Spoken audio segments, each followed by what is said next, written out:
Perkenalkan, kami dari kelompok 1 akan mengidentifikasikan kolam ekstensif yang terbuat dari tanah. Saya Desi Indrianida Meriu Tagalung, NPM 1902-012, Prodi BDP 3. Nama saya Yarnia Manhalawa, NPM 1902-046, Prodi BDP. Ya, oke. Nama saya Justitia Saperiana Daily, NPM 1902-024, Prodi BDP. Nama saya Berkat Putra Kurniawan Gule, NPM 1902-08, Prodi BDP.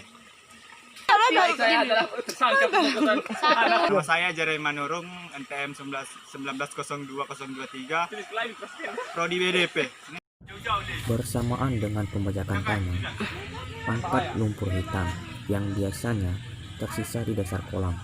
Lumpur hitam tersebut terbentuk dari sisa-sisa pakan yang tidak habis dimakan ikan.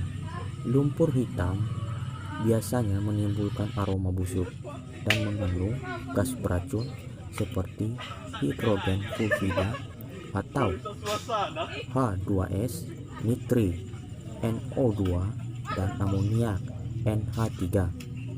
Di samping itu, lakukan pemeriksaan terhadap pematang atau tanggul-tanggul. Bila ada kebocoran atau kerusakan, segera ditambal.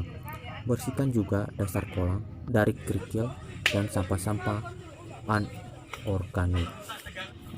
Kolam tanah yang telah dipakai budidaya ikan, biasanya keasaman tanahnya meningkat ataupun pH-nya menurun. Oleh karena itu, perlu dilakukan penetralkan dengan memberikan kapur pertanian atau dolmit. Derajat keasaman ideal bagi perkembangan ikan biasanya berkisar pH-nya 7-8. Bila derajat keasaman kurang dari itu, perlu dilakukan pengkapuran. Jumlah kapur yang diberikan untuk menetralkan pH-nya sekitar 2 ton, tetapi jumlah tersebut harus disesuaikan dengan pH tanah, jenis tanah. Pada jenis tanah liat berlumpur, takaran pengkapuran yang digunakan untuk menetralkan pH tanah yaitu pH kurang dari 4,0, jumlah kapur yang digunakan 4 ton. pH yang kurang dari 4,0 sampai 4,4, kapur yang digunakan 3 ton. pH kurang dari 4,5 sampai 5,0, kapur yang digunakan 2,5 ton. Sedangkan pH yang kurang dari 5,1 sampai 5,5, kapur yang digunakan 2. Pengeringan kolam tanah harus dilakukan setiap kali budidaya ikan dimulai. Caranya dengan mengosongkan isi kolam dan menjemur dasar kolam. Penjemuran berlangsung selama 3-7 hari, tergantung cuaca dan jenis tanah. Sebagai patokan, penjemuran sudah selesai apabila tanah terlihat retak-retak. Penjemuran yang terlalu lama akan menyebabkan tanah membatu. Sebaiknya jangan sampai seperti itu. Untuk mengukurnya, injak dasar kolam.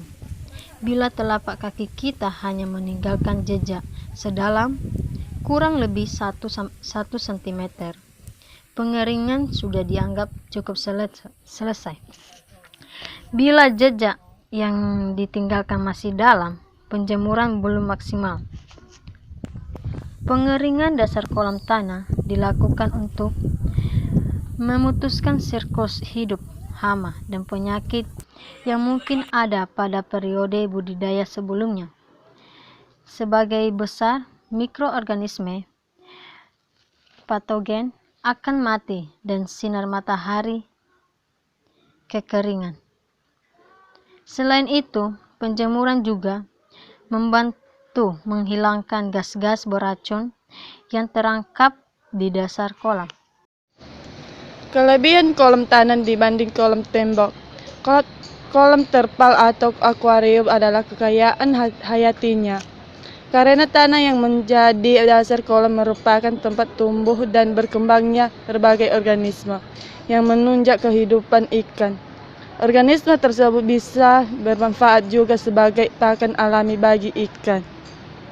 Biaya pembuatan kolam tanah relatif lebih murah dibanding jenis kolam lainnya. Kolam tanah juga lebih fleksibel. Setelah proses pengapuran selesai, langkah selanjutnya adalah pemupukan. Sebaiknya gunakan sebagai pupuk dasar. Apabila dirasa kurang, bisa ditambahkan pupuk kimia atau penyubur tanah lainnya. Pupuk organik mutlak diperlukan untuk mengembalikan kesuburan tanah. Pupuk organik akan merangsang aktivitas kehidupan dalam tanah. Tanah yang kaya bahan organik merupakan surga bagi berbagai macam organisme untuk berkembang biak. Organisme tersebut nanti sangat bermanfaat sebagai pakan alami ikan. Jenis pupuk organik yang digunakan bisa atau dosisnya sekitar 1-2 ton per hektar. Pupuk ditebarkan secara merata di permukaan dasar kolam. Bila dirasa kurang, bisa ditambahkan pupuk kimia. Pupuk kimia yang sering dipakai untuk dasar kolam adalah urea dan TSP. Setelah dipupuk, kolam dibiarkan selama 1-2 minggu. Selanjutnya kolam siap untuk diisi air. Penggenangan kolam. Tahap terakhir persiapan kolam tanah adalah penggenangan kolam dengan air. Caranya dilakukan secara bertahap. Pertama-tama genangi dasar kolam dengan air setinggi 10-15 cm. Dengan kedalaman air seperti ini, sinar matahari masih bisa menembus dasar kolam, sehingga berbagai macam tumbuhan dan hewan bisa berkembang biak. Biarkan kondisi tersebut selama 2-3 hari. Warna air akan terlihat kehijauan. Itu tandanya gangga sebagai makanan biota air dan ikan telah tumbuh. Setelah itu ketinggian air bisa dinaikkan hingga 60-75 cm dan kolam siap untuk ditebari benih.